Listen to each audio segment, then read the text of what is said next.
get rid of the branched chain amino acids. Okay, so eating fish is a good place to be. Even eating a steak is okay if it's a pasture-fed steak. So let's talk about your steak. Right, which is also better for the animals, right? It is, absolutely. Yeah. So you mentioned marbling before. We love our marbling, right? We can cut our U.S. grade A steaks with a butter knife because they're so tender, right?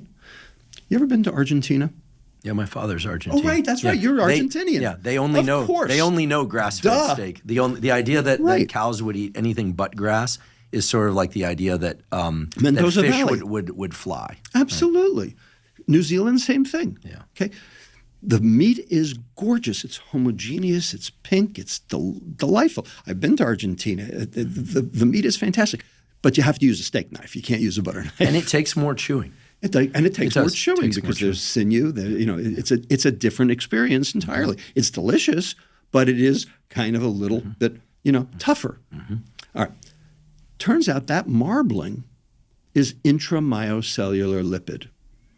That animal has metabolic syndrome. The American corn-fed. The American corn-fed animal, because that corn is filled with branched-chain amino acids, leucine, isoleucine, valine. Branched-chain amino acids are what's in protein powder. That's what bodybuilders put in their smoothies to build muscle. And if you're building muscle, that's okay because 20% of the amino acids in muscle are branched-chain.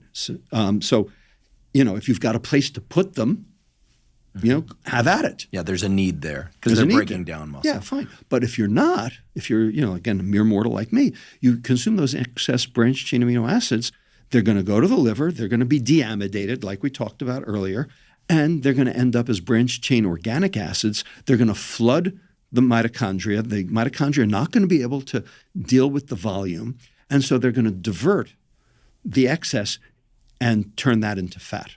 And so now you've got hypertriglyceridemia and chance for fatty liver disease and insulin resistance. So what kind of meat you eat has a lot to do with your metabolic health.